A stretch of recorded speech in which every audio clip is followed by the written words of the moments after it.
I started with 4 because everybody's saying 1, 2, 3, so I just said 4.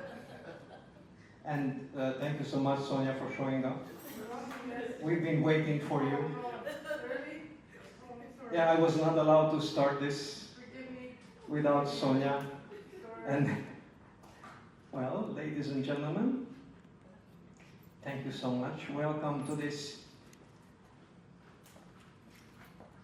event that is going to have, I think, a powerful impact on your lives. And at the end of the event, please just come to me and tell me you were right. So, heartfelt welcome to all of you, ladies and gentlemen. My name is Alex, in case somebody needs help. We provide hydration. Okay. So,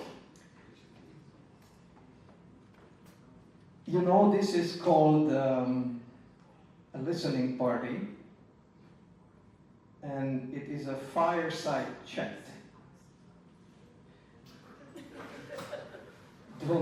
Don't burn yourself. My wife is over there just to check that everybody is far enough. So, I'm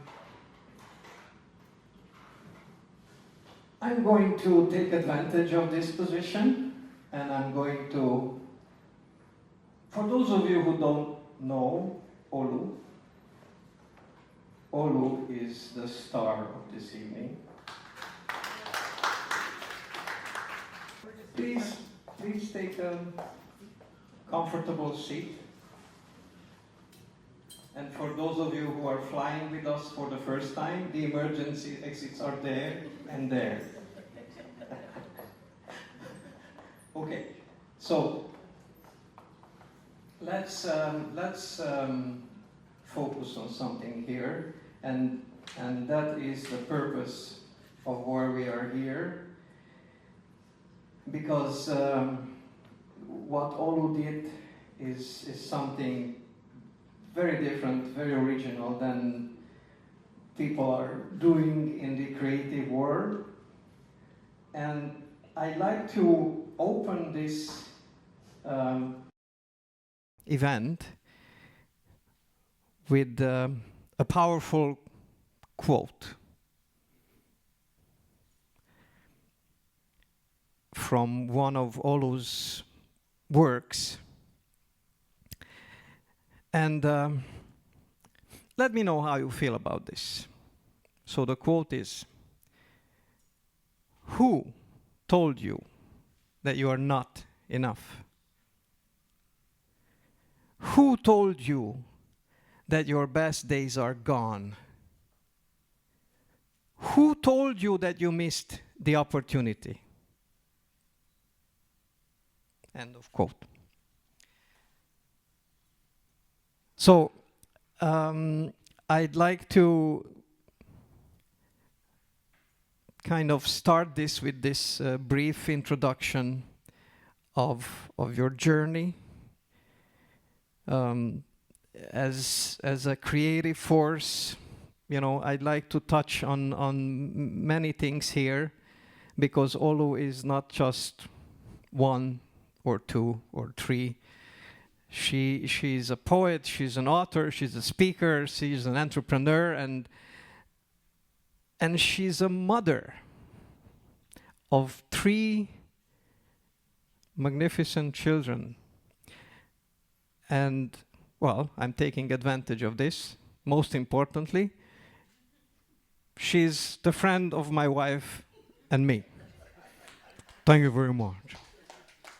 So, let's, you know, the technical people is just like CNN. Okay, could you please start the video reel and play? Oops. This is Janice Kearney, all the way from Little Rock, Arkansas. I'm so glad we met some 3 or 4 years ago. You helped make those years during COVID so much easier to get through. I'm so proud of the work we did together on our book that became a bestseller. And I've just been following you ever since, seeing all the amazing work that you're doing. But on this day, I hope that you will enjoy it to the fullest. You deserve it, my friend. You're doing so many amazing things, and you just need to have a fabulous, fabulous celebration. Huge congratulations, Mama Olu, on the launch of your spoken word album. You are such an inspiring creator, and I know that this piece of work that you've done is going to leave a legacy for us and the next generation and beyond. You know, your work has been really inspiring because it's a combination of preserving cultural heritage and also it empowers people. And I love what you do and how you do it. Congratulations once again and all the very best success. Hello everybody, this is Michael Burton, also known around social media as My Be Creative, illustrator, graphic designer, author, spoken word artist. Just wanted to get on here to give a big, huge congratulations to Olu on her new upcoming spoken word album. I was like in awe, and yes, you know, when I seen the post on social media about it, as I know she's talked to me about really wanting to do this for the past few years that I've known her. Olu has a great voice, personality, very intelligent Black woman. And I'm so glad that I came across her on LinkedIn, you know, through an interview that she did with my friend Joshua Leonard. And from there, she sat down with me and helped me to find my voice out there, you know, with branding and doing the different things that I do. And I just wanted to get on here to give a big, huge congratulations to Olu on her new upcoming spoken word album. Let's go, Michael Burton. Olu. I still remember when the world felt confined with those 4 walls and everyone was isolated across internet, but we were finding internet as a platform to climb the ladder, which was very hard to climb, but we were on the journey and we were a part of those virtual storytelling series. I felt incredibly fortunate that we shared those serendipitous connections in those COVID-19 period. I still remember we not only shared those authentic vibes and serious conversations, but also a lot of friendly banter, like especially the one that I still remember is whenever we used to talk in Nepali among our friends, used to say there is something Nepalese thing going on, that your remarks added a lot of warmth. We were kind of far apart or thousands of kilometers apart. Although we don't speak much now as we used to back then, but I often feel like we are kind of on the journey together and we somehow relate with one another so much. Like I constantly check your LinkedIn profile, learn a lot of words and wisdoms from the way you write and the way you express yourself. And also a lot of friends kind of remind me about you. Like recently I met a Kenyan friend in my university and I just told her that you look so much about my friend Kolu. So overall, your authenticity and your kindness have left a lasting impression on me, and I look so much forward to learning a lot from people like you and connecting more people like you and building a really solid memory ahead of me. Thank you. Hi. I want to briefly say something about Mama, Mrs. Oluneye. I usually call her Mama. She's a developer of young minds. Mama is a developer of young minds. In the mentorship class I had with Mama, with some other people, I actually learned a lot. Mama taught us how to be vocal in our voice. That is, our voice is unique, our story is unique, that we should learn to express ourselves, that we have authentic ideas. And also Mama is a body of knowledge. Yes, I call her body of knowledge because she has a lot of insight, a lot of things to impact people with. She knows a lot. She's a body of knowledge and she's a teacher, an encourager. Mama encourages a lot, she teaches a lot. And the mentorship class I had with Mama, like it was very, very impactful because she explained a lot of things to us, entrepreneurship, leadership, and all of that. Thank you very much, Mama, for your mentorship, and I look forward to being mentored by you more. Thank you very much. Graduate of nursing who is passionate about mental health. Earlier this year, I was opportunity to intern with Oluneye Speaks, and it was a growing period for me. It was amazing. I was able to learn leadership, and from Dr. Oluneye's leadership experience, she demonstrated resilience, she demonstrated hard work, and those were inspiring moments where I saw firsthand what leadership meant. One thing that stood out for me was our emphasis on the fact that our voices needed to be heard. We have our individualities and we are to embrace them. We need to speak, because if we are not speaking, then nobody is going to hear us. People out there look forward to hear us speak. We have different stories that inspire people. It was an amazing period of mentorship, and even after the internship period, I've still been able to learn from her stories, from her experiences. In fact, something that stood out for me when I was going through her profile was the fact that she still volunteers. That's leadership by example. Bonjour, I'm Adora Kwadebra Ibukunwa, a recent graduate of French and Portuguese Studies at Oluneye Oluwole University, and today is a great day to celebrate Mommy Oluneye Oluwole. I really want to celebrate her for her uniqueness and her articulation in the way she presents herself on social media. I mean, she does not just post pictures or videos, but there's a way to which she really does that. I love her uniqueness and her hairdo too, and that really speaks a lot with me. I would also want to celebrate her for her social impact work everywhere she goes. I've been privileged to know that last year she had quite a number of programs at Oluneye Oluwole University, which is our alma mater, where she has actually touched a lot of lives with her words of wisdom and experiences. I would also love to celebrate her because she does not just say, but she actually inspires. She has actually broken a lot of barriers, and she's an inspiration to not only me, but a lot of women out there, that they can also go out there, break barriers, and actually be the best of themselves. And today we are celebrating her for unleashing another creativity in her, and that's by releasing this album that would actually bless the world. So ma'am, today I choose to celebrate you for your visionary leadership, for your social impact work, and for unleashing the other side of your creativity. Félicitations! Winged like a dilemma, she's a tea that flies. A letter amongst letters, by nature mailed to the future of many babies. She's the mother of talents, pregnant with tomorrow. She's for the youth, a touch for the child. She will chew the sacrifices that makes the truth less bitter, and serves it in the golden cup still. She sees into the light like an eagle confronts the sun. Off she would glide with her eaglets on her back. Heavens over heavens, space upon space. With them she travels, introducing them into their fears. So in her eyes they see their own faces, bold and strong and fearless and high. She would hold their hands till they learn to walk, run, jump, and fly alone, and yet never fades out of sight. Today I celebrate a champion, one who lifts multiple trophies with many hands. She's the feet that houses the heart from which many young remember their strength. An arrow who reminds many of their target as she paces, piercing the wind with an edge that burns like anger blows fear, arresting every challenge under her armpits like they're winged weightless. Happy birthday, woman of virtue.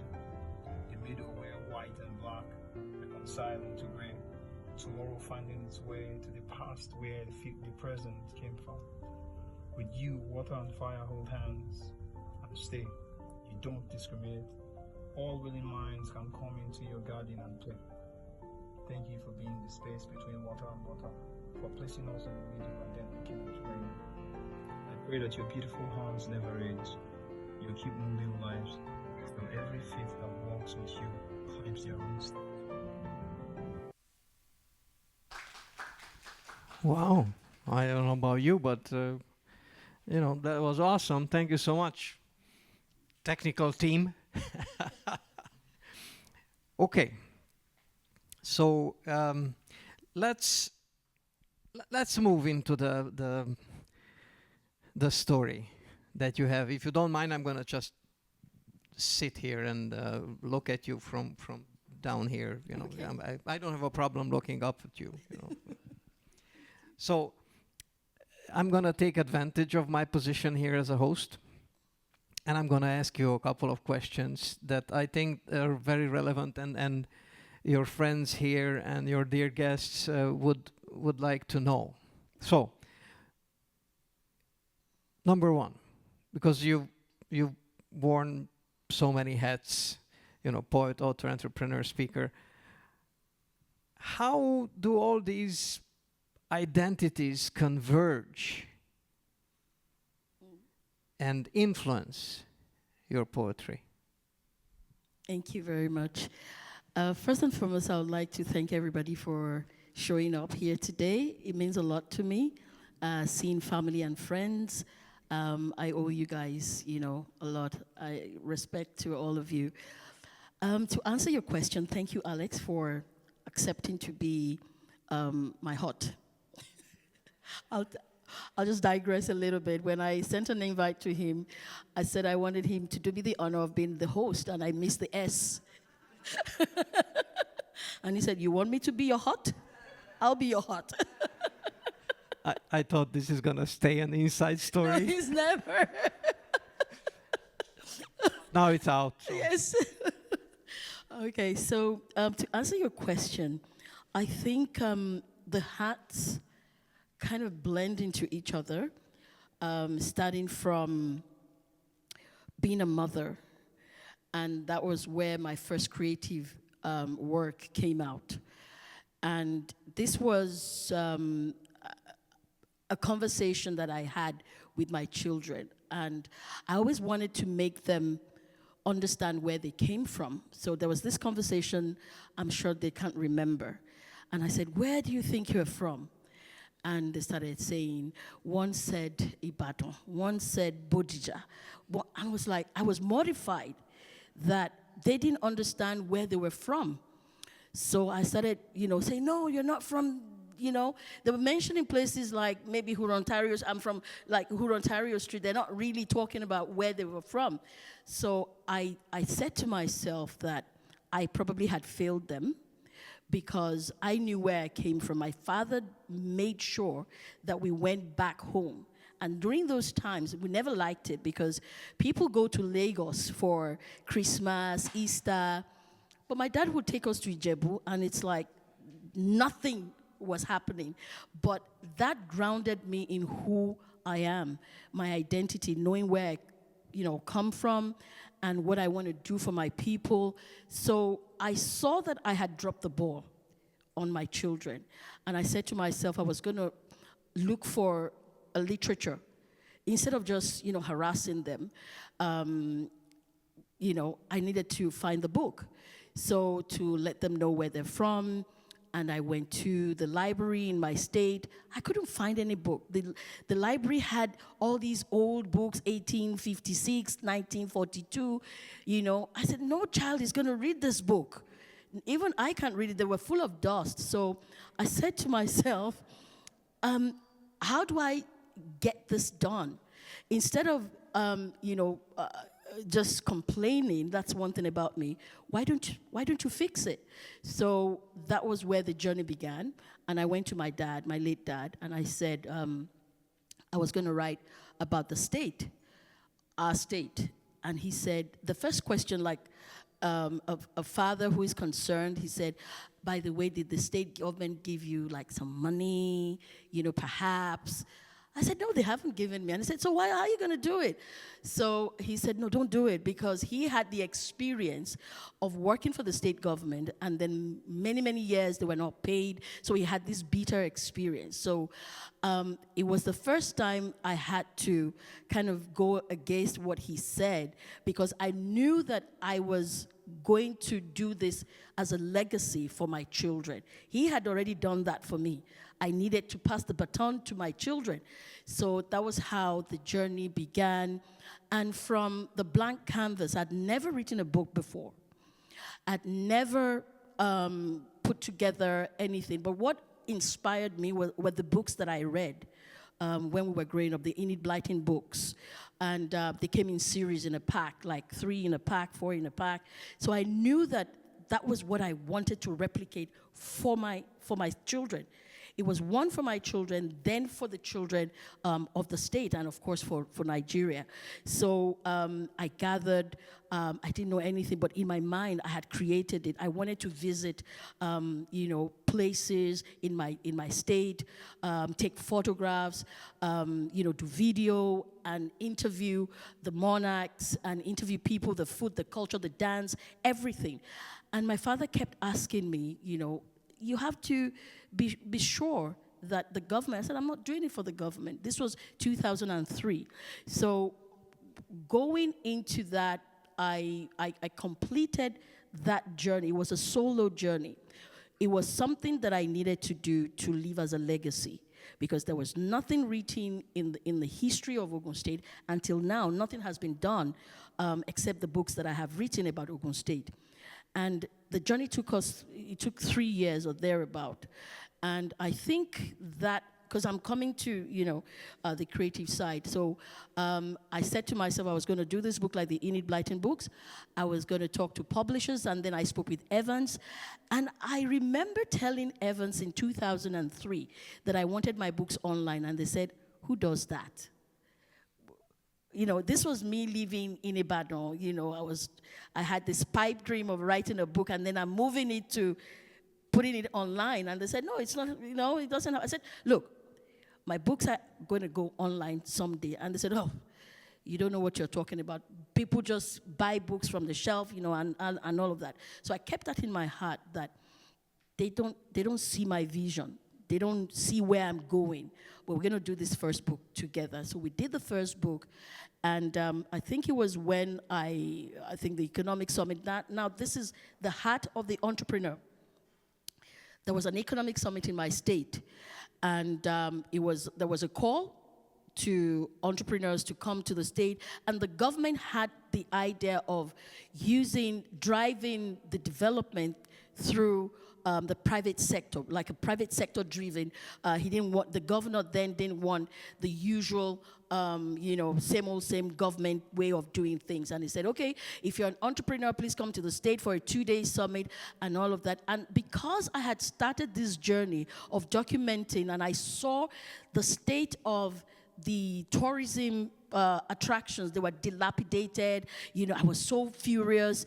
One, they didn't have any book on Ogun State, and then second, all these places are dilapidated. I said, okay, you are calling for an economic summit. I'm going as a private sector to give you a piece of my mind, So there I was as an entrepreneur. We paid $25,000.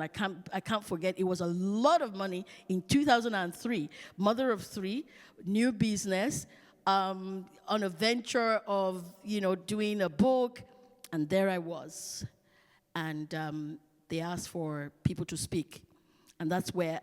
I always tell myself, if I'm in a gathering, my voice, I have to say. So I remember they asked, Q&A time, and I said to myself, the worst case that can happen is that they're going to send me out of this place. But I have paid, and they won't do that. So they would hear my voice.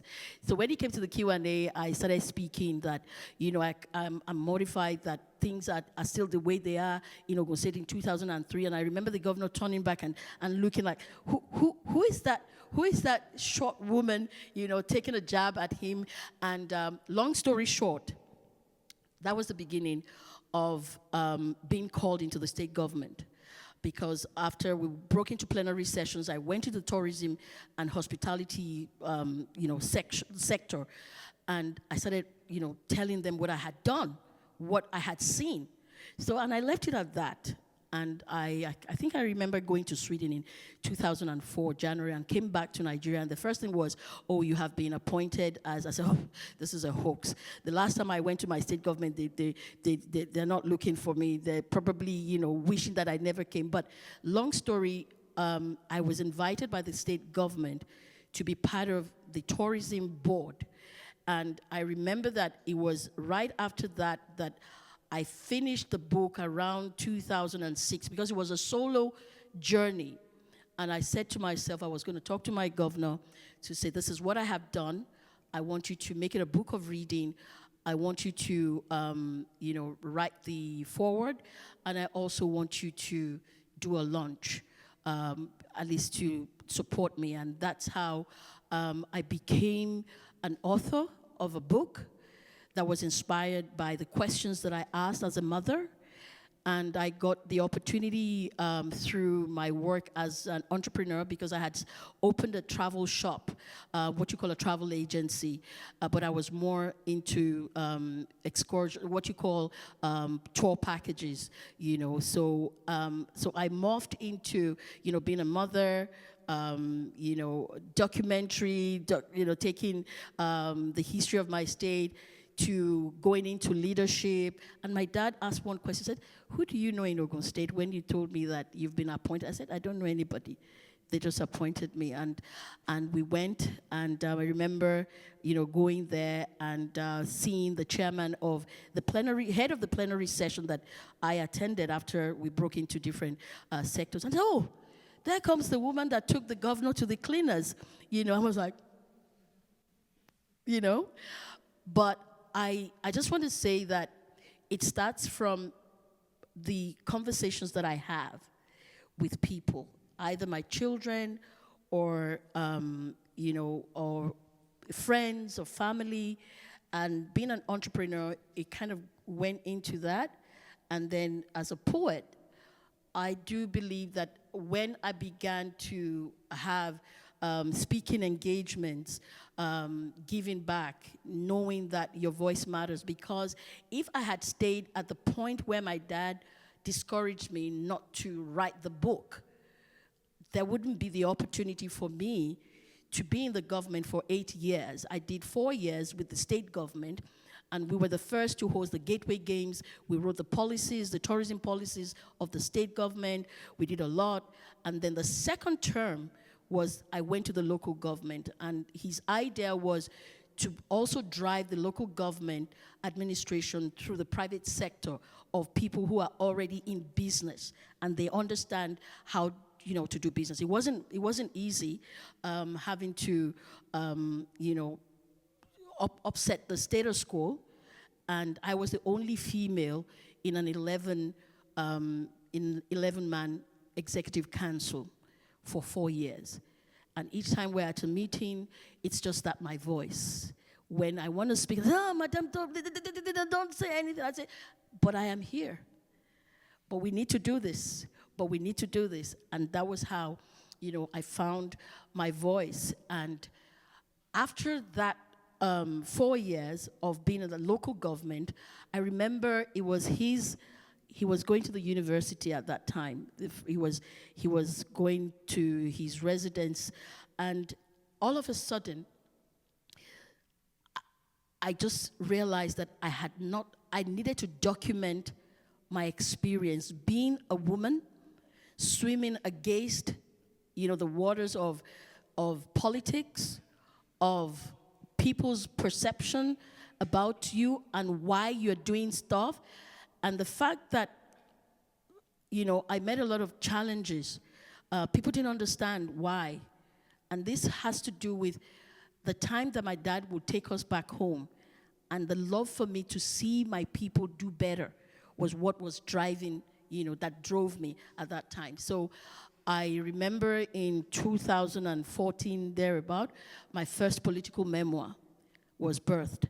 And I knew that this was it because the whole 10 chapters just came to me in a rush.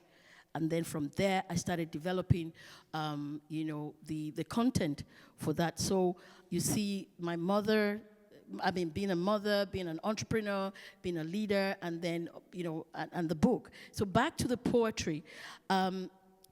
Up until 2020, I had a personal, a personal event happening in my life that changed the trajectory of my life, and it was devastating.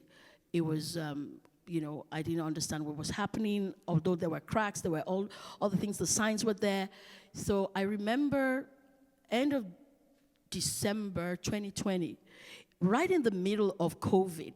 While I was having the storytellers, I was asking myself, people are they're in their houses, there's nowhere to go. How do we help them find their voice? How do we do this?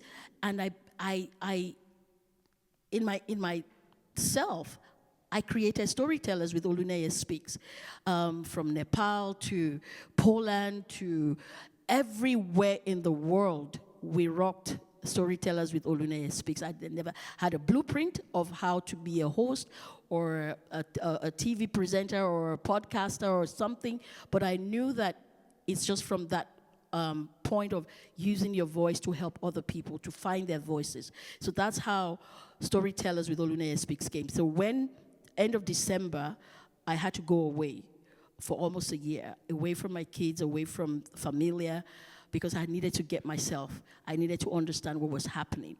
And that was when the poems started coming, and I started writing. But then, I don't want to jump the gun, I know you have, am I okay to go ahead? You know what?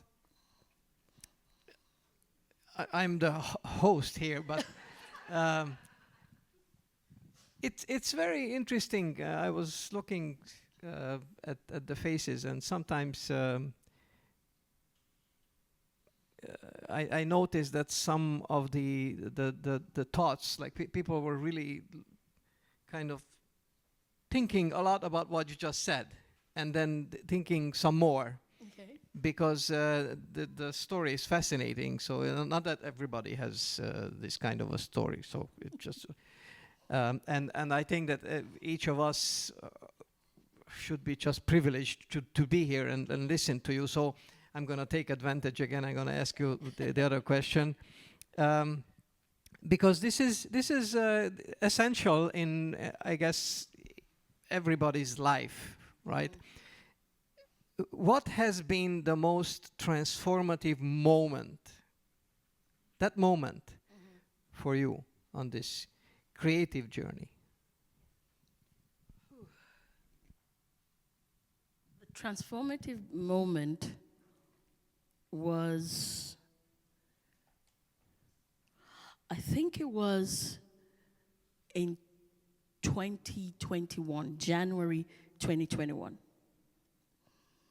I knew that something was happening. I didn't know what it was, but I knew that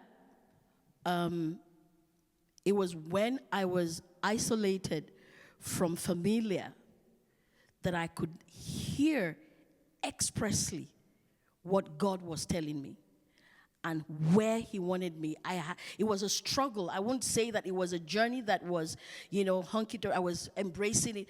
It was a struggle, but I knew that something was happening that I couldn't place my hand on it, but I was going with the words that I was hearing. I was going with writing them down, and I was going with being transformed and even being built into something different. I had won the heart of a mother. I had won the heart of an entrepreneur. I had won the heart of an author. I had won the heart of a leader in different spheres, at the state level, at the local government level, with quite a number of ambassadors. I had done all of that, but I knew that this was something that I had never done before. I had never, stepped into it. So it was for me, I was learning about myself at the same time hearing what was next. So it was a struggle, and also trying to deal with what was happening in my environment externally. So I had internal transformation as well as external transformation. But I knew that January 2021 birthed that transformation, because I realized that I suddenly would wake up, 1 a.m., 2, 3, 4, 5, until it's about 5 a.m. that I'm allowed to sleep. I would force myself, but I knew that after the first 2 attempts, I thought it was just, like I was binging, I had binged maybe Netflix, and that was why I couldn't sleep. But no, they were as clear as can be. So I knew that it was a journey. So it was, for me, that was a transformative journey.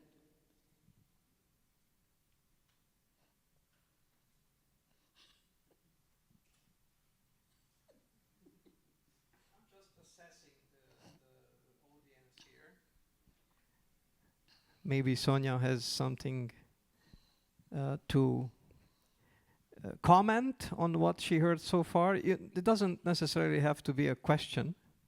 Or Ezekiel has something to add. No?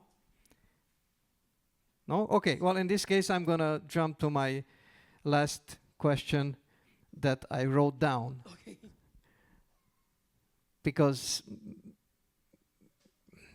many creatives struggle with finding their voice. And that's just one of those things that is. So, how did you navigate that process of discovering your voice as a spoken word poet? Because I have a personal story, but I'm gonna say it later after we are done with you. Okay. So, just give us a feel of this, because it is. I think this is the essence of what we are trying to do tonight, to celebrate everything that you have done with this album. Yeah. What's the question again?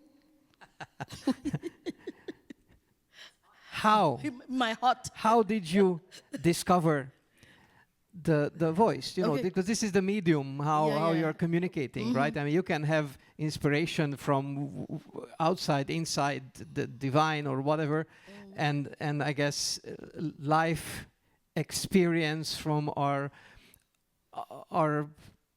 parents, our immediate environment, friends, even children.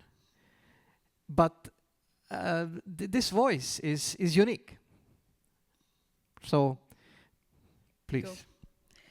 Okay, so let me take it from your last statement, saying the voice is unique. I never knew it was unique. I just knew that I was doing me.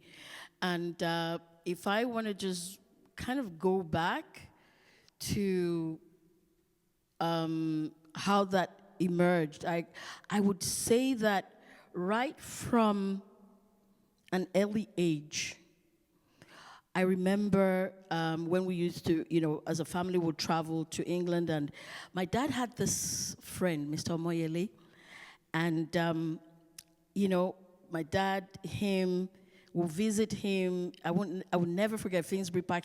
His council flat was at Finsbury Park, and we would all sit down. The mummies would be in the kitchen, obviously, and then the daddies, and then I would be throwing these jokes. And Mr. Mayele now got so familiar and so interested in my jokes that whenever my parents, when we come in, the first thing is always saying, my full name is Oluneye, but he calls me Nene. And he would start asking my dad, Shemu Nene, what? Like, did Nene come with you? I would be hearing that. And then he would say, come, which joke do you have, for us?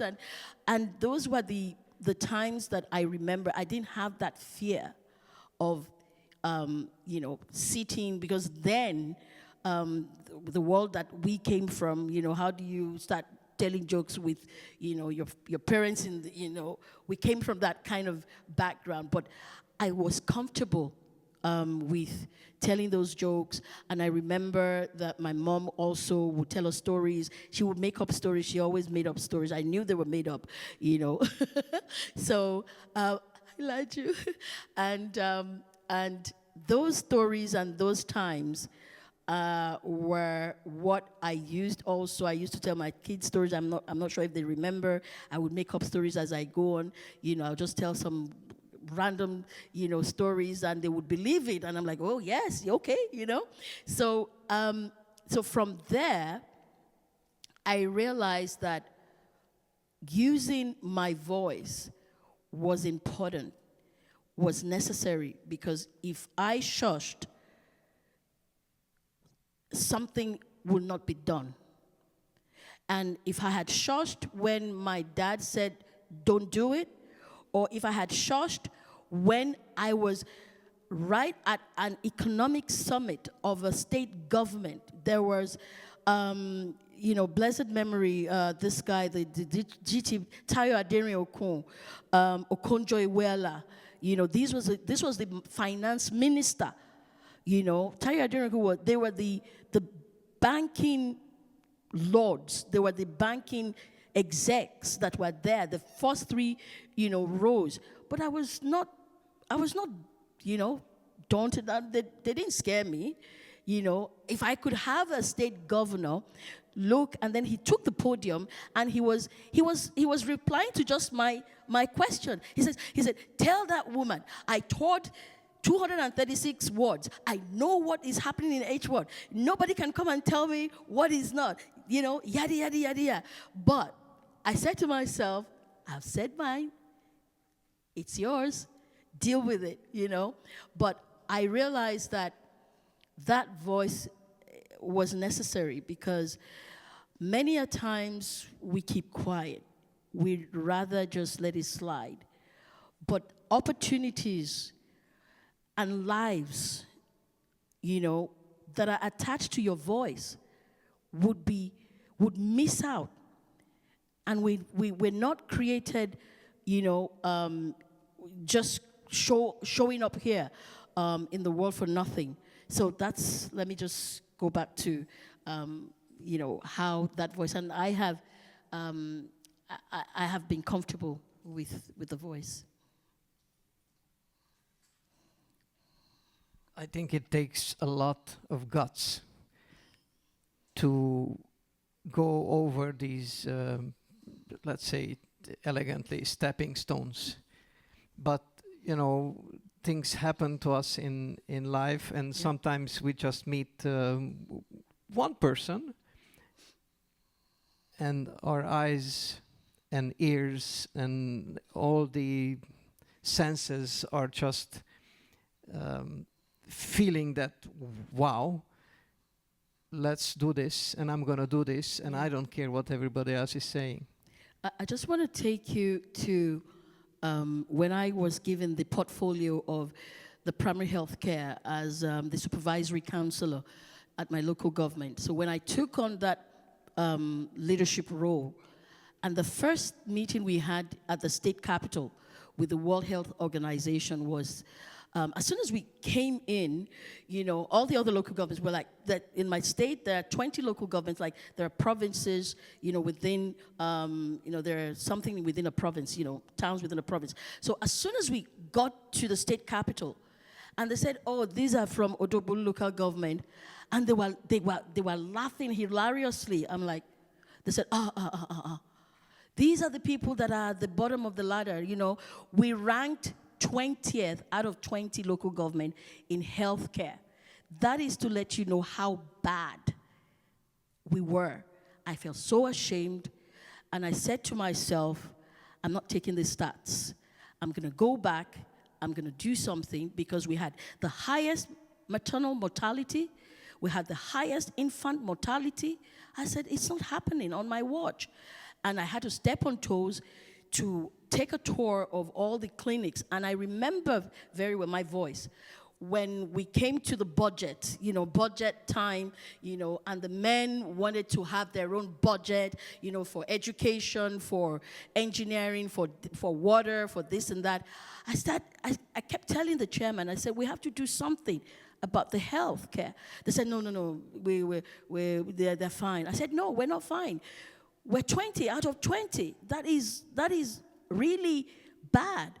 I had to ensure that my chairman understood. I said, I'm a woman. I can't imagine losing a child or babies dying and women dying. And when I toured the 20 health centers that we had, I got a name. They said the fear of supervisory counselor for health is the beginning of wisdom, because I would not tell them when I was coming. I would just do an on-the-spot assessment. That was how I was able to gather information about what was needed. And I presented it at the budget. I stood my ground, and I was happy that after that budget decision, the hearing, we were able to provide 4 general hospitals at 4 strategic geographical places in my local government. And for the next 4 years, I literally would leave my home in Lagos, drive to my state, to my local government, and we were immunizing children. I would go into their homes. I would pick the babies. I would get them immunized. Because they had this mindset that, if they immunize babies, they're going to get paralyzed, they're going to get this and that. So the men couldn't do it. So when they saw me as a woman, I said, I'm a woman. I'm going to go into their room, their homes. I remember this woman I said, ma'am, do you have any baby in the house? Said, no, we don't have any baby. There's no baby. And then the baby just crying. I said, madam, push. I went to grab the baby. And at the end of 4 years, we ranked first in Odobolu local government. And I'm just saying this to let us know. And we came first, and I got an award, and I said, I give it to, the local government. So, but it wasn't without having to step on toes, having to speak, and having to assert yourself for the good of other people, for the lives that, I couldn't believe that somebody would be in labor, and you would have to put that person on a motorbike to cross a 4-lane express because there was no health care center, like a general hospital. I knew I had to do something, and it was not without a cost to what I did. Well, this is the moment when I'm taking advantage of my position again, and I'm going to ask the audience, who? That was your quote. Who? Who has a question following all these, let's say, I shouldn't say stories, because this is a life that has happened due to certain circumstances, and due to your attitude and guts and courage and everything else that, unfortunately not too many people have, even these days in the political world. Anybody has now it's an opportunity. Please. Microphone, please. Yes, it's okay. So I think for me, it's like, so one of the things you actually said in terms of like stepping on people's toes. So it means you're definitely going against the tide and going against. So it means you're going against the tide and going against groupthink. So I think my main question will be, how do you, because it's like you have to be friends with the same people. Yeah, you're actually going against, because you need their help, but at the same time, you don't have to conform to the way that they think. So for me, it's like, how do you combine both together? Like, you're working with these people, you need to collaborate with them, but at the same time, you need to go against the way the group is actually thinking. So how do you blend both together? Thank you for that question. I think more of going against is what you're going to see than having to align yourself. First, it has to be your values. It's uncompromising. You have to be very clear about what it is that you're bringing to the table. So for me, my values were, I was given an opportunity. What I had become is a function of the life that I was given, and I couldn't imagine other people not, having those opportunities. And if I would be in a position to influence them or to make it better, then I would have to do it. So it's usually going against them than having to align with them. And I would just like to quickly add that I remember after all the hard work that we did with the WHO, they came to our local government, and they were wondering. They said they've heard about this woman that usually political appointees, they'll just come, do whatever and go back. But I knew that this was not going to be business as usual. This was having to put all your heart, your soul, your energy into this. Lives are being lost. People are dying, So for me, I pitched myself against the powers that be. For instance, the people that were responsible for the immunization, they were men. They had this laid back. They didn't want to do it. They had been doing it for years. They had been getting away. They were collecting the money, but they were not doing the job. So I said, how does that happen? So we went to the state capital. They told me a cock and bull story. They said, the WHO is owing us 3 years, immunization. So I put my papers together. We fought for, I wrote a document. We went to the state capital. We got the money, and then I just suddenly realized that there was silence. They had taken the money. They didn't let me know, because I'm not part of the boys' club, because, I'm the only female in the 11-man, team. So 10 men against 1 woman. So I then was told that, then the secretary to the local government said, ma'am, the money has been given. They kind of calm down, calm down. I said, what? You mean I fought for this, So I just went to, the office of the secretary to the local government. I said, by this time, tomorrow, I can't remember, maybe Monday, I'm bringing EFCC. That's the Economic, Financial, and Crimes, and all the money that you guys stole, you're going to bring it back to the table. So, and word went around that Ms. Oluwole is bringing EFCC. So I now told myself, I said, okay, you've threatened that there's EFCC, but you don't know EFCC. What are you going to do? So I called a brother of mine. I said, you know what? I need you, 2 of you and your friend. All I need you to do not speak.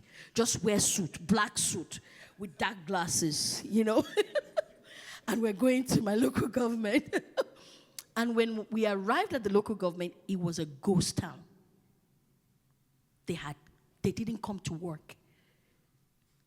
So the guys, I said, please, I called him, Mr. Shola, can you come in? This is my office. And they had won the glass. I said, do not say a word. So when about 12-ish, 1, 2 p.m., nobody came. Then the chairman just sent for me. He came, and they said, Ms. Oluwole, the chairman wants you. I said, okay, yeah. What is it, sir? Said, I heard that you said you are bringing EFCC. Unknown to me, the money had been shared with the chairman. And here I was, wanting to call EFCC. I said, yes, sir. They came yesterday, but nobody was here. I wanted to interview them. When he said something so profound. He said, will you forget about it? What is EFCC? Go on, you're too serious. You're too this, you're too that. What's EFCC coming to do? And then the following day, they came to my office and said, This is your share. Deal with it. And that, it was a confrontation. And I knew at that point it was my life or playing with them. And that was the minute I realized that I couldn't be in this game for too long. Once I'm done, I exit. Because before you know it, you're just going to be, part of them. And of course, it wasn't without the scars. I had a head-on collision. We come with this mind that, something bad happens is because of all this X, Y, Z. But I knew that it was my very first head-on collision. 2 cars. I was in the car a day to my 31st birthday, and it was horrible. But I left unscathed. So, yeah. You want to say something? Okay, so thank you for the stories and telling us the importance of, letting our voices be heard. We've talked about the book, and for me that signifies like posterity, telling history at certain points, like taking a snapshot. And then I wanted to ask, where was the segue into spoken word? Where did that come from? Because letting your voice be heard, it can be from singing, it can be from writing a book, then there's the poetry. So like being a creative, that is like maybe 4 quadrants of the brain working at different times. Yeah. So I wanted to ask the spoken word, where did that come from? Where did that come from? The origin for the origin. Yeah. I said the origin came from a personal event that happened in my life, a brokenness. And I started asking myself questions about, how this other person perceived me as maybe such a much, maybe didn't understand what was driving me, what was propelling me to give of myself to people, to my state, to my local government. So it came out of brokenness, but it came as words in my head while I was thinking, like regurgitating some of the things that were said, and then reframing those things. And then I realized that I needed to write them down because they were flowing. So it's a combination of the brokenness as well as the divine in terms of having a message to say and using the brokenness to bring that message. So I didn't understand about spoken word, but I thought it was a poem. So I would write the poems down in my phone, my notes. And then during COVID, I remember Michael Burton. He's a spoken word poet. He had friends from Chicago, and we were talking about spoken word, and we would talk about spoken word. So I like to experiment a lot. That's another thing. So I knew I had done the book, and then I said to myself, if you do the book again with a poem, it's not, it's not the same. But I wanted my voice because the words came out of my belly out onto written form, but I wanted my voice along with those words. And I said to myself I was going to go to the studio. And I always, I glean ideas from everywhere. And there was this, I can't forget, my son was bringing me back from his church, and he played this particular song by Chandler Moore. And I can't remember, and what's his name again? Nathaniel Bassey, Oluneye Oluwole, And I said to myself, who sang this song? Who? He said it was Chandler Moore. That was the first time I heard about Chandler Moore. So I do a lot of research. So I listened to the song, and then I saw that the song was produced by Rotimi Keys. I said, who is this Rotimi Keys? Okay. I think I would love him to do the spoken word. I had lofty ideas. So I tracked Rotimi Keys down, sent him an email, bombarded him, Facebook, LinkedIn, until he said, he replied, and I met him, and I told him my ideas, and that was how, I started, going to the studio. I didn't end up with him because, having produced Chandler Moore and Nathaniel Bassey, so I said, okay, bring it down, just calm down. Start from where you can, So that idea came, I sampled 2 or 3 studios. But, with the studios, there was no connection. When you have a connection when you talk about your vision to that person and the person takes it, you know that this is the person. So it was the last person, and immediately I set foot into that studio. He said, grab the mic. I grabbed and said, okay, start speaking. I said, okay, this is it. Oh, this is it. You wanted this is it.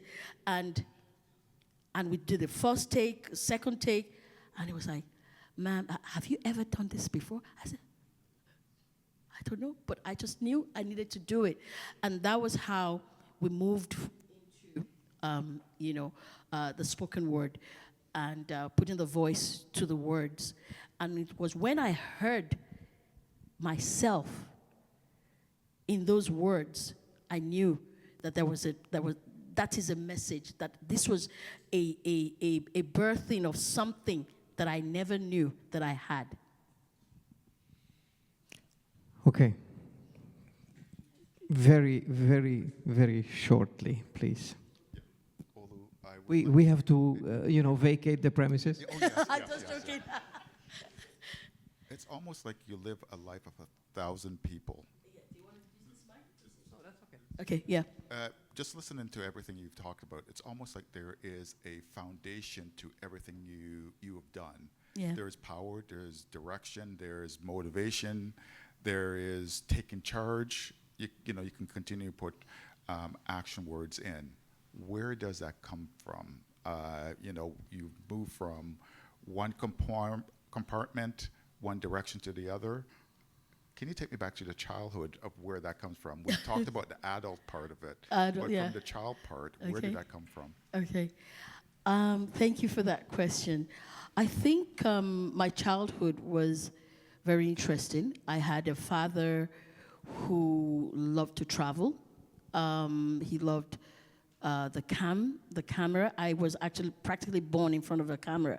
I have videos that date back to when I was just like 1 year old in diapers. My younger brother always tells me, look, I've seen your video when you're in diapers. Don't come and tell me that you're older than me, you wore diapers, My dad was someone that he loved to travel.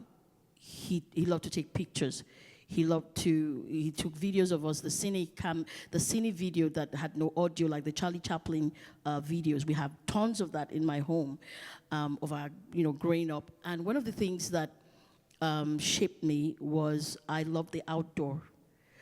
We had, swings in our garden, playing in the garden, swinging. I always loved the outdoor. And I was athletic. I was an athlete in my primary school, in my secondary school. I loved geography. And all of these things were things that were shaping me some way, somehow. But I didn't have a connection. I struggled with being labeled, not like I didn't conform to a box of, maybe a lady or a woman. I didn't understand who I was until I started having this conversation with my mother in her late 80s.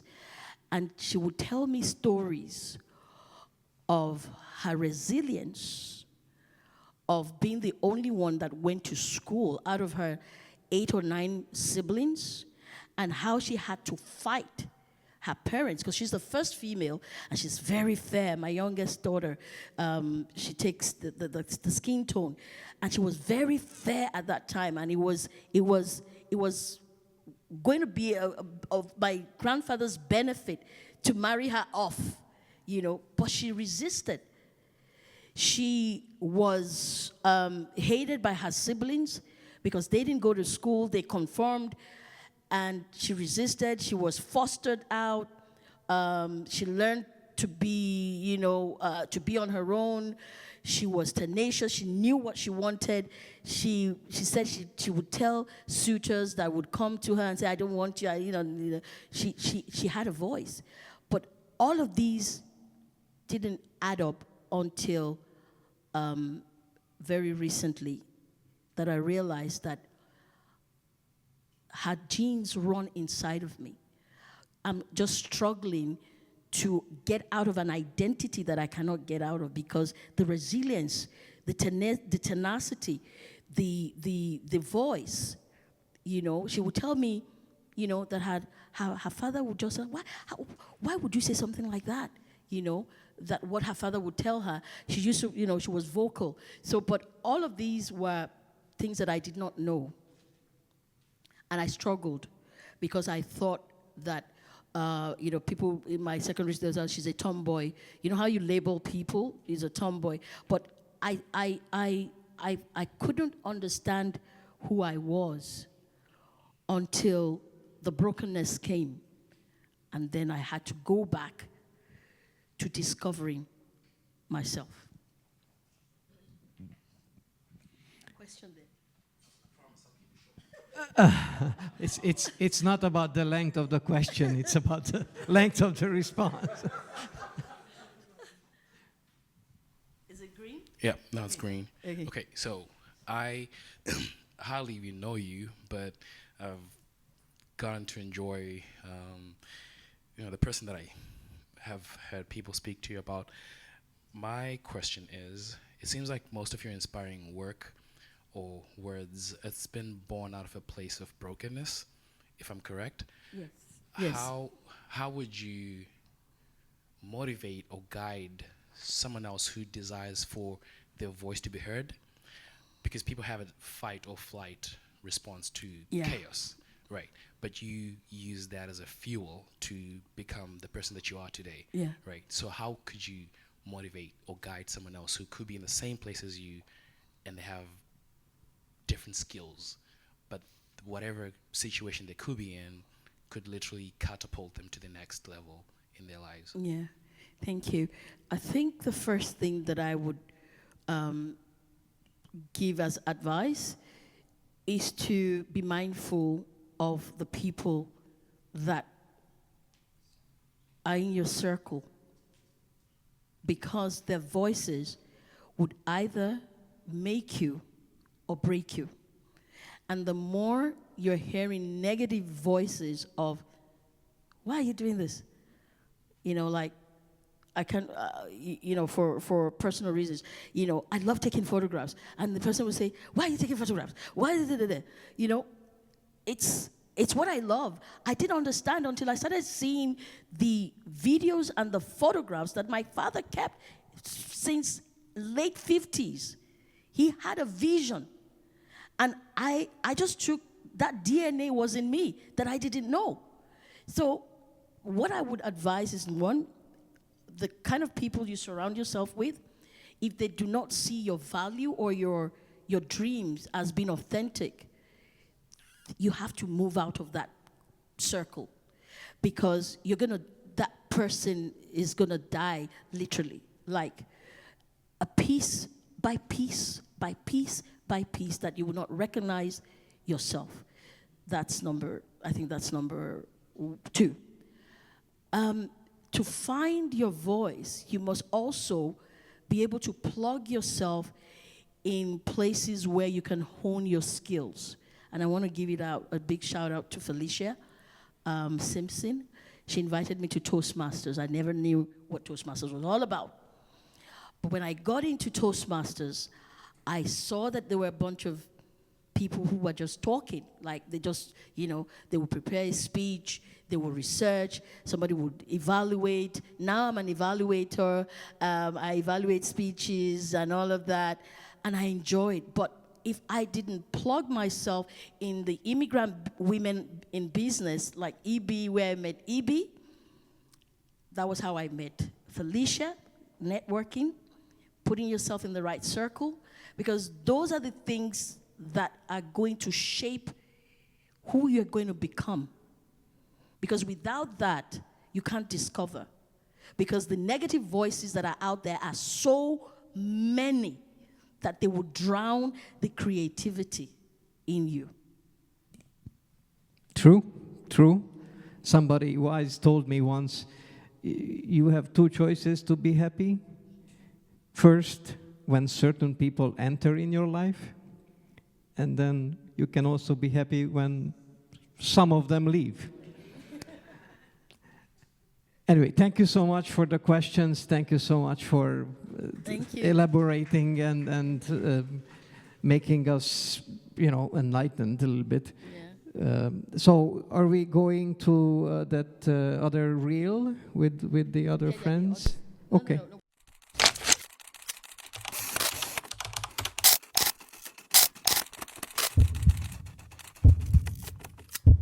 There's an ancient story of the phoenix, a bird that rises from its own ashes after facing the fire, a symbol of immortality, resurrection, and life beyond defeat. This speaks to Olu's journey, one of overcoming, of rising again and again, despite the flames. Each trial has forged her. Each obstacle has refined her strength. She's faced patriarchal systems, financial struggles, and cultural barriers. Yet, like the phoenix, she rises from the ashes of her brokenness, turning each setback into a foundation for new beginnings. Olu doesn't just survive the storm, she becomes the storm, transforming adversity into fuel for her mission to empower others. Through her platforms, she's built more than just a voice.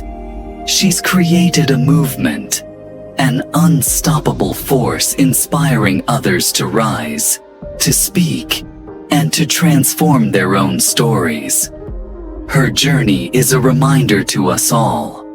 No matter how many times we fall, we have the power to rise again. This is Phoenix Rising.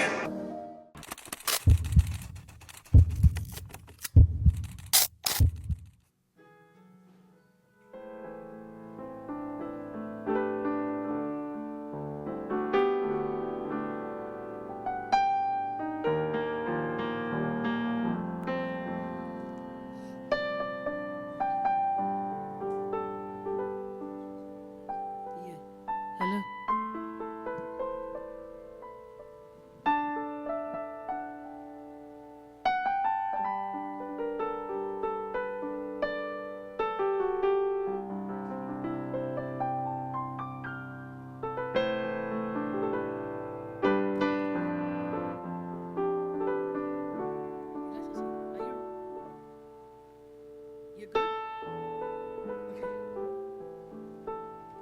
So this spoken word is called "For This Reason."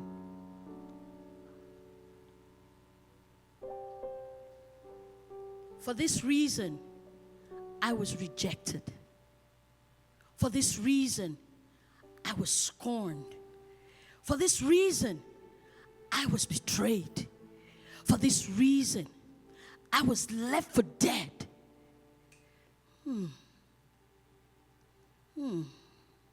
That you may know that giving up is not an option. That you may know that suicide is not an option. That you may know that depression is not an option. That you may know that you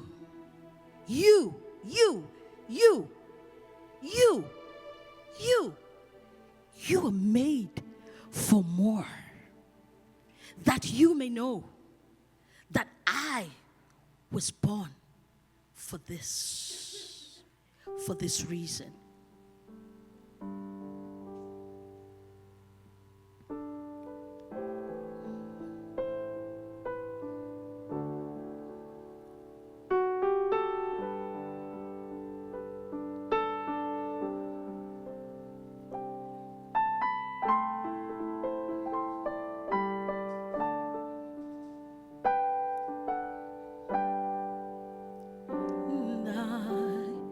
Was born to be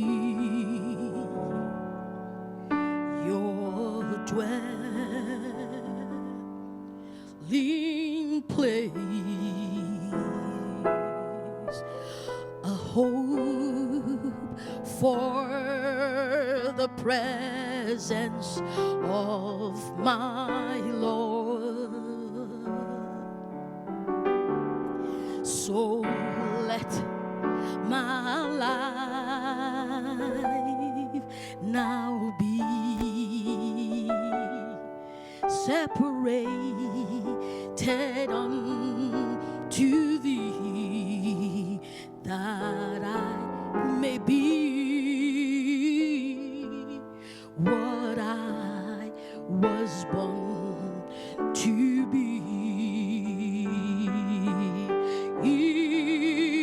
Emmanuel, Emmanuel,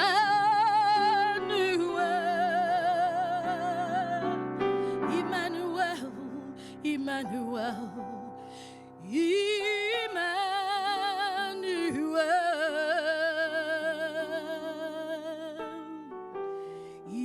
your name is called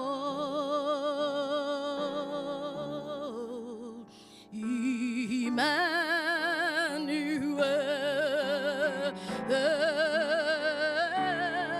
You are God with me. You are God with me. Reveal in me your name is called. Your name is called Emmanuel.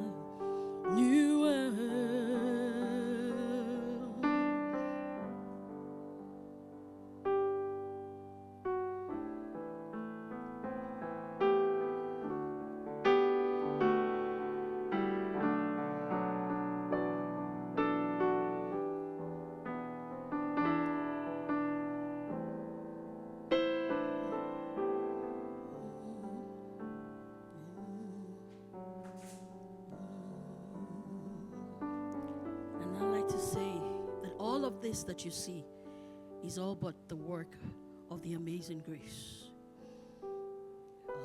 Amazing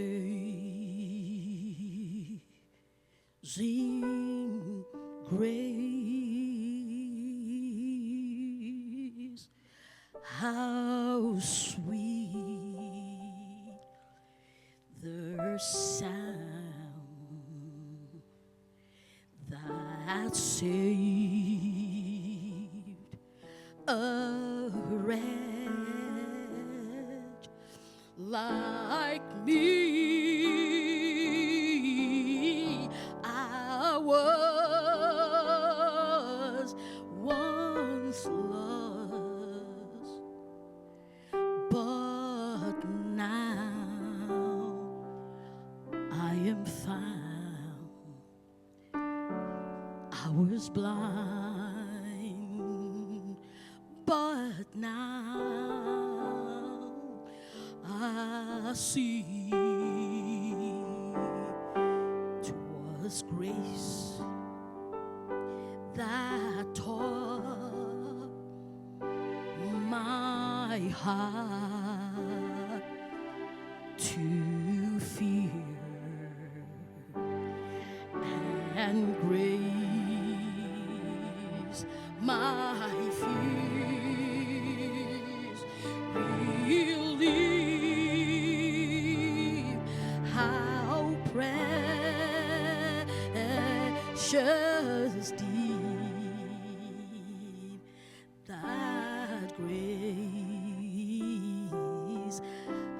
appear. The hour I first believed, through many dangers, toils, and snares I have come. I have already come, while precious thee that grace will lead. It will lead me home.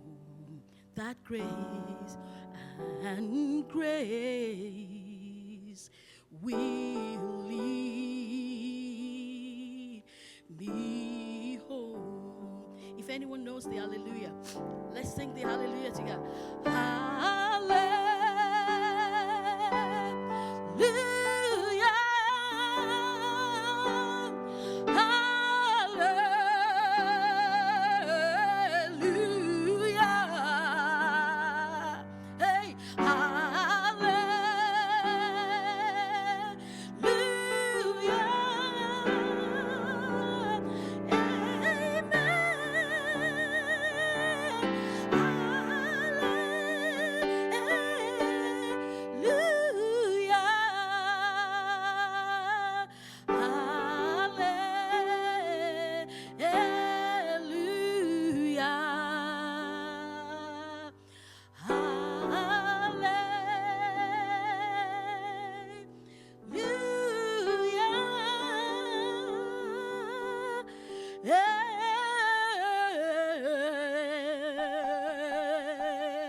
Thank you once again for listening.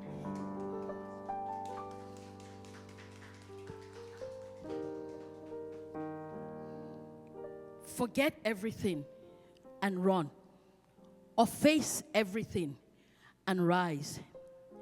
Out of the ashes, out of the rubble, out of the pain, out of the shame, the phoenix rises.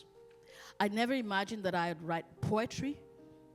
I didn't wake up one day with a plan for this album. It wasn't a decision, it was actually a revelation. It's funny how sometimes life gives us what we never expected. I didn't set out to be a poet, like I mentioned. The thought of releasing a spoken word album was as distant to me as the stars. But life had a different plan for me. The idea wasn't born in a moment of inspiration. It was actually born in moments of heartbreak, in a season when the world, as I knew it, came crashing down on me. COVID-19 was the great unraveling. Everything I held familiar became unfamiliar, and the path that I thought I was walking suddenly disappeared under my feet. It was a time when life's cold hands gripped me with pain, with loss and despair that became my constant companions. I was lost. I was abandoned. I was left for dead in a world that no longer made sense. But sometimes, the beauty of it is that when everything splinters into pieces, that something new emerges from the fragments. I go into the abyss and the whisper, the birth of words. In the darkest night, words became my light. They rose from within me. They flowed like rivers I could not contain. Far from home, far from everything that looked familiar, I found myself alone, trying to make sense of the chaos within me and around me. And it was there, in the quiet solitude of those nights that something miraculous happened. Words came alive inside of me. They formed uninvited and began to spill out. I didn't understand it at first. The words felt foreign, yet deeply familiar, as though they had been waiting, dormant, for the right moment to surface. It was like discovering a voice I never knew existed, a voice that had been buried under the noise of life, waiting for the silence to reveal it. These words demanded to be heard. They weren't just thoughts or ideas. They were expressions of a soul in transformation. And so I wrote like I was pouring out my very being onto the page. And what started as a trickle soon became a flood. And there was a calling unveiled, the awakening of a poet. It was as though the gift had been there all along, waiting for the moment it could no longer be hidden. So by 2021, I realized that something profound had shifted in me. I had been given a gift, one that was not just for me, but for the world. This was more than just a personal discovery. It was a calling. It was an assignment that had to be woven into the fabric of my existence long before I ever knew it. So like an artist with a blank canvas, I began to paint with words. Every poem was a brushstroke, a reflection of the emotions, the revelations, the reflection, the experiences that had shaped me. And soon the words were no longer content to stay on the page. They needed to be spoken to take flight through the air, to resonate beyond the confines of silence. And so God's love and God's grace emerged, the foundation of my inspiration. In my deepest moments of vulnerability, God's love became my anchor. I needed an anchor. It is the heartbeat behind every word you're about to hear in this album. So what kept me going? What inspired these poems? The answer is simple. Faith kept me going. My spiritual journey had been the foundation for everything I've created. God's love held me when I couldn't hold myself. And it is from the love that these poems were born. Each poem is an offering to you, a reflection of grace, of divine strength. It's about leaning onto something greater than yourself. When life storms rage in the darkest valleys, I found the brightest light, and that light became the spark for every verse you're going to hear in this album. Embracing the cracks, the power of vulnerability. How often we're afraid to show our cracks, but we fail to know that it's in those cracks that the lights get in. It's through those cracks that the lights get in. The poems in this album are full of cracks, moments of doubt, of fear, uncertainty. But I learned that vulnerability is not weakness, it is strength in the most authentic form. This album is an ode to those cracks. It's an invitation to embrace the brokenness, because it's in that brokenness that we find our truest selves. So what's resilience? It's not perfection. It's carrying forward with purpose. Resilience is not about bouncing back, but it's about carrying forward, sometimes the scars, but always with purpose. Through every challenge, I learned that resilience is not about perfection. It's about moving forward despite the wounds. It's about finding a way even when the road is full of obstacles. And that's what this album represents. Resilience, hope, and the relentless pursuit of purpose. Every word in this album speaks to that journey. It's a story of survival, of pushing through the darkest nights to find the dawn. And it's a testament to the power of passion, of never giving up on the dreams that burn within you. So the album for us is a reflection. It's not just my story. It's a mirror. It reflects every listener's story here. The beauty of this album is that it lies in the universal approach of it. Though it began with my personal journey, it has become a reflection of the human experience. Each poem is a story that invites the listener to find themselves within the lines. It's about resilience, self-discovery, love, faith, and the power of words to transform. Through these poems, I hope you will find the light in the cracks of your own life. I hope you feel the hope that carried me through. And I hope more than anything that you hear, not just my voice, but the echoes of your own voice. I'm almost finished. Closing. The power of storytelling. Words have the power to transform, to heal, to ignite change. My hope is that this album offers all of us and more to everyone who hears it. As we gather tonight to celebrate this album, I want to leave you with one final thought. Your voice matters. Your story matters. There's someone out there waiting for your words, your truth. This album is just the beginning. It's a testament to the power of storytelling, to the way words can change the world. One heart, one soul, one life at a time. I want to thank you for being part of this journey. I hope that in listening to these poems, you feel the heartbeat behind them and that you're reminded of the incredible power of your own voice. To my dearest family and friends here tonight, I want to thank you for honoring this invitation and standing with me through this creative journey. Your support has been invaluable, and your presence here tonight means the world to me. I want to take a moment to thank some childhood friends and brothers of life. I call them Kunle Oshobu, Niya Desheun. We go way back, secondary school. Way back to when we had our National Youth Corps, and they stayed with me. Their unwavering support and partnership. To my dearest friend, my sister from another mother, there are two of them here, Sonia Gazala, who selflessly took on the role of encourager, cheerleader, confidant, and event planner. I'm most grateful to you, Sonia.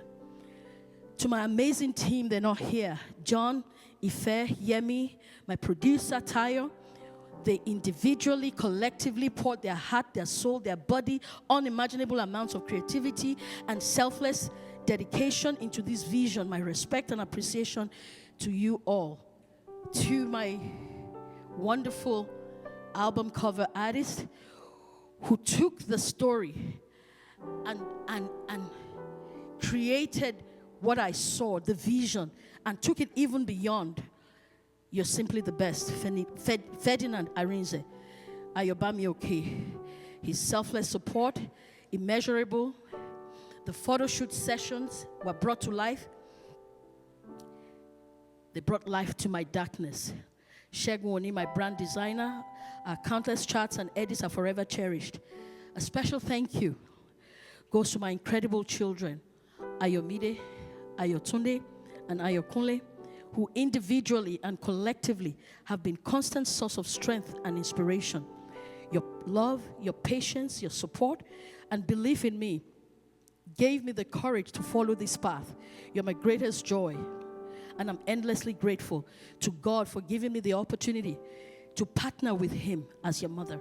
I want to acknowledge these amazing individuals connected to my children, who have in many ways, simple yet significant, they've been nothing short of amazing in your love, in your respect, in your encouragement. I want to mention Kene, Dimeji, Wura, Laju, Onome, Yemi. Oh God, you all have extended my quiver as a mother. Thank you for gracing this milestone with your presence. To the mentors in my life who not only see my potential, but celebrate, encourage, and support me in ways beyond measure, Franco Dino and Stephen Friedmuter. One is in Canada, one is in the US. To all my sisters here, oh my God, how can I ever forget Ibi, my own sister, my twin sister, my July baby, thank you so much. Toastmasters and study groups, Felicia, you're one in a million. My lovely sister from way back, Shade Ahigbe from Queen's School 40 years ago. We're still here together. Thank you so much. To the Canadian and Africa Business Women's Alliance, the Butterfly Legacy, Joyce Osei, Elevation Church, Jalisa. I cannot thank you enough. Thank you for believing in me. I could feel your soul, pulling my soul together and bringing, Rob, thank you. To my brothers of life, Ezekiel Akintola, he was my very first client in the first innovative hub I built in Lagos. I prayed for that one client, and he was the one, and 8 years today, we're still together. And ever since, he has remained a brother, a friend, an encourager, a media consultant. You're an epitome of humility and grace. I thank you. To Alex Kirali, my heart. Words cannot be enough to describe and appreciate you and Ibi. To Errol Shore, the Bible study, we started it. You know, we didn't know each other. This is the first time I'm meeting Errol face to face. After 4 or 5 years, we started the Bible study. Thank you for that honor. I do appreciate, all the way from Ajax. Rob, thank you. And I want to appreciate the people that put this together. I call them my Colombian family. To Joyce, Carolina, Isabella, and Luis, I cannot thank them enough for sharing their family, their love with me. Thank you for walking this journey with me, for your support, for reminding me daily of the beauty and the power of creation. The album is a convergence of ink and inspiration. It is as much yours as it is mine. It will be premiering on the 1st of November, 2024, a week from today. Ladies and gentlemen, it gives me great honor and privilege to present and unveil for the first time Phoenix Rising. Thank you. Do you want to bring Alex? Please come. Ibi? Okay, I'm going to be very... my kids. Okay, please come. Sonia. Aaron. Okay, everybody. Okay, Alex. We're going to unveil it. We're going to do this? We're going to do this. We're going to do this? My hut? Okay. We're going to do this? Show me. Okay. Show me. We go. And a one. Oops. Okay, we go from the back. This is okay? All right. Okay, 1, 2, 3,